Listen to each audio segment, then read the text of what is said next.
വന്ദേമാതര വിവാദവുമായി ബന്ധപ്പെട്ട് Kerala V C Mohanan Kunnummal നടത്തിയൊരു പരാമർശം വലിയ തരത്തിൽ ചർച്ചയാകുന്നുണ്ട്. അതായത് അമ്മ ആരെന്നറിയാത്തവരാണ് ഇത്തരത്തിൽ വന്ദേമാതരത്തെ എതിർക്കുന്നത് എന്നായിരുന്നു അദ്ദേഹത്തിൻ്റെ പ്രതികരണം. ഇപ്പോൾ മുൻ മന്ത്രി വി ശിവൻകുട്ടി ഈ വിഷയത്തിൽ പ്രതികരിക്കുകയാണ്. തുടർച്ചയായി ഇത്തരത്തിൽ ഭാരതാംബ വിവാദം കേരള സർവകലാശാലയിൽ ഉണ്ടാകുന്നു.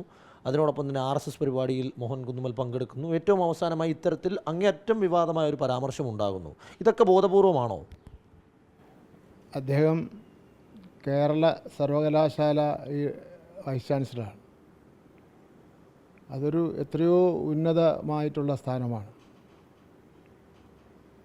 സമസ്ത ജനങ്ങളും ബഹുമാനിക്കുന്ന സ്ഥാനമാണ് അദ്ദേഹം വഹിക്കുന്നത്.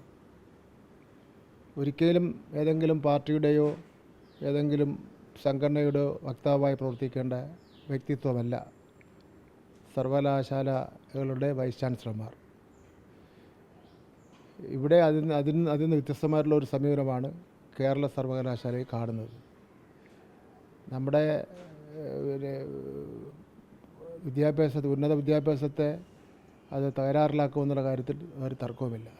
അപ്പോൾ അതുകൊണ്ട് അദ്ദേഹം തന്നെ ചിന്തിക്കേണ്ടതായിട്ടുണ്ട്, ഇതൊക്കെ വേണോ വേണ്ടയോ സംബന്ധിച്ചിടത്തോളം. എന്ന് മാത്രമല്ല, അദ്ദേഹം ഇപ്പോൾ എല്ലാവരുടെയും അമ്മയെ പരാമർശിച്ചുകൊണ്ടുള്ളൊരു പ്രസ്താവനയാണല്ലോ അദ്ദേഹം നടത്തിയിരിക്കുന്നത്. എന്തായാലും അത് നമ്മുടെ കേരളത്തിൻ്റെ സംസ്കാരത്തിനൊട്ട് യോജിച്ചതായിട്ട് തോന്നുന്നില്ല. അദ്ദേഹം പിൻവലിച്ച് മാപ്പ് പറയുമെന്നാണ് ഞാൻ പ്രതീക്ഷിക്കുന്നത്.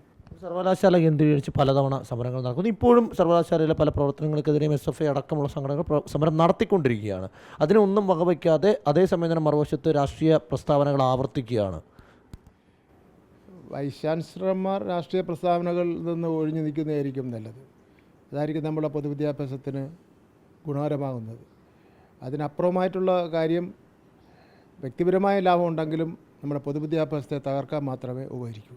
3 തവണയാണ് ഈ വിഷയത്തിൽ ഉന്നത വിദ്യാഭ്യാസ മന്ത്രിയോട് പ്രതികരണം തേടിയത്. അദ്ദേഹം പ്രതികരിച്ചില്ല എന്ന് മാത്രമല്ല, മറ്റു കാര്യങ്ങൾക്ക് മറുപടി പറയും. ഈ ചോദ്യം വരുമ്പോൾ ഒഴിഞ്ഞു മാറുകയുമാണ്. അത്തരത്തിലൊരു മൗനം അത് അംഗീകരിക്കാൻ കഴിയുന്നതാണോ?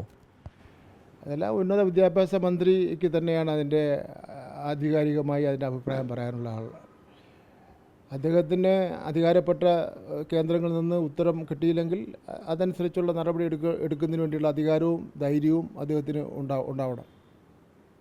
കൃത്യമായ നടപടി ഉറപ്പാക്കണം. അതിനുവേണ്ടിയുള്ള ധൈര്യം അദ്ദേഹം കാണിക്കണം. മറ്റൊരു വിവാദം എന്ന് പറയുന്നത് ഈ PC ജോർജിൻ്റെ ഒരു വെളിപ്പെടുത്തൽ വന്നിട്ടുണ്ട്. പൂഞ്ഞാർ മണ്ഡലത്തിൽ അദ്ദേഹത്തിൻ്റെ തെരഞ്ഞെടുപ്പ് ഫണ്ടിൽ തട്ടിപ്പ് നടന്നു, തിരിമറി നടന്നു എന്നാണ് അദ്ദേഹം പറയുന്നത്. 4.45 കോടി രൂപയുടെ കണക്ക് നൽകി, എന്നാൽ അതിൽ പല ആൾക്കാർക്കും പണം ലഭിച്ചിട്ടില്ല, അത്രയും തുക അവിടെ ചിലവാക്കിയിട്ടില്ല എന്നൊക്കെ അദ്ദേഹം ഒരു RSSൻ്റെ അല്ലെങ്കിൽ BJPയുടെ ഒരു പരിപാടിയിൽ പ്രസംഗിക്കുന്ന ദൃശ്യങ്ങളടക്കം പുറത്തു വന്നിട്ടുണ്ട്. ഒരു സ്ഥാനാർത്ഥി, BJPയുടെ NDAയുടെ സ്ഥാനാർത്ഥിയാണ് ഇത്തരത്തിൽ ഒരു വെളിപ്പെടുത്തലുമായി രംഗത്ത് വന്നിരിക്കുന്നത്. ഇലക്ഷൻ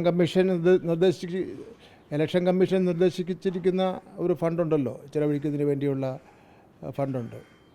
അതിനപ്പുറമായിട്ട് ചിലവഴിച്ചിട്ടുണ്ടെങ്കിൽ അത് തെരഞ്ഞെടുപ്പ് ചട്ടങ്ങൾക്ക് വിരുദ്ധമാണ്. അതൊരു കാര്യം.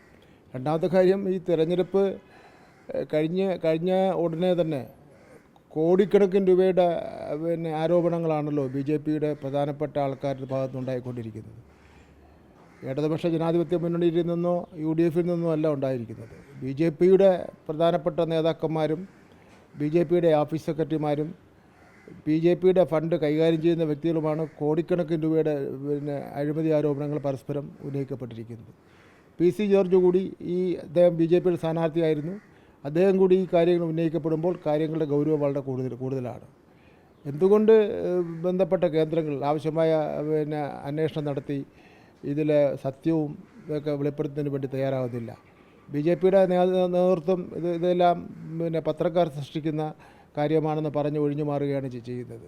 പക്ഷേ നമ്മുടെ കേരളത്തിൻ്റെ ചരിത്രത്തിൽ ഇങ്ങനെ ഒരു പാർട്ടി ഫണ്ട് കോടിക്കണക്കിന് രൂപ ചിലവഴിക്കുകയും അത് ചിലവഴിക്കില്ല എന്നുള്ള ആക്ഷേപമൊക്കെ ഉണ്ടാകുന്നത് ആദ്യമായിട്ടാണ്. എന്തായാലും രാഷ്ട്രീയ പാർട്ടികളുടെ തന്നെ പറ്റിയുള്ള വിലയിരുത്തൽ തന്നെ ഇത്തരം കാരണങ്ങളാൽ ജനങ്ങൾ എങ്ങനെയാണ് ചെയ്യുന്നതെന്ന് സംബന്ധിച്ചിടത്തോളം തന്നെ നമുക്ക് ആലോചിക്കേണ്ടതായിട്ടുണ്ട്. സംസ്ഥാന അധ്യക്ഷൻ മറുപടി പറയണമെന്നൊരു ആവശ്യമുണ്ടോ?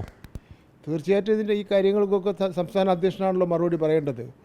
അദ്ദേഹം പലപ്പോഴും ഈ കാര്യങ്ങൾക്ക് മിണ്ടാതിരിക്കുകയാണല്ലോ. ഉദാഹരണം, ഇപ്പോൾ മയക്കുമരുന്ന് എൻ്റെ വിഷയത്തിൽ മുഖ്യമന്ത്രിയുടെ ഓഫീസും ആയിട്ട് ബന്ധപ്പെട്ടുള്ള ആക്ഷേപങ്ങൾ വന്നിട്ടുണ്ടല്ലോ. അപ്പോൾ യഥാർത്ഥത്തിൽ ആ കാര്യത്തെ സംബന്ധിച്ചത് ഒരൊറ്റ അക്ഷരം മിണ്ടാത്ത ഏക രാഷ്ട്രീയ പാർട്ടി BJP ആണല്ലോ കേരളത്തിൽ. BJP മൗനം പാലിക്കുകയാണല്ലോ ഈ കാര്യത്തിൽ. അപ്പോൾ BJPയുടെ ഫണ്ട്, കോടിക്കണക്കിന് രൂപയുടെ ഫണ്ട് തട്ടിപ്പിനെ സംബന്ധിച്ചിടത്തോളം ആയിരുന്നാലും UDF ചെയ്തുകൊണ്ടിരിക്കുന്ന ഒരു ജനാധിപത്യ വിരുദ്ധ പ്രവർത്തനങ്ങളെ സംബന്ധിച്ചിടത്തോളം ആയിരുന്നാലും അത്തരം കാര്യങ്ങളെ സംബന്ധിച്ചിടത്തോളം ഒക്കെ തന്നെ BJP മൗനം പാലിക്കുന്നു. BJP ചെയ്തുകൊണ്ടിരിക്കുന്ന കാര്യങ്ങളെ സംബന്ധിച്ചിടത്തോളം മുഖ്യമന്ത്രിയും മൗനം പാലിക്കുന്നു. അങ്ങനെ ഒരു കൂട്ടുകെട്ടിലൂടെ ശക്തിയായിട്ട് മുന്നോട്ട് പോവുകയാണ് എന്നുള്ളതാണ് പറയാനുള്ളത്. അപ്പോൾ അത്തരത്തിൽ അദ്ദേഹം ആ ഡീൽ ആരോപണം അല്ലെങ്കിൽ BJP UDF കൂട്ടുകെട്ടെന്ന ആരോപണം തന്നെയാണ് PC ജോർജിൻ്റെ വെളിപ്പെടുത്തൽ ഇപ്പോഴും പറയുന്നത്. മോഹൻ കുന്നുമലിൻ്റെ വിഷയത്തിലും കൃത്യമായ വിമർശനം അദ്ദേഹം ഉന്നയിക്കുന്നുണ്ട്. വീഡിയോ ജേർണലിസ്റ്റ് ശിവപ്രസാദിനൊപ്പം റിപ്പോർട്ടർ ഗോപാൽ ശിലാസനൽ, ഇൻ റിപ്പോർട്ടർ, തിരുവനന്തപുരം.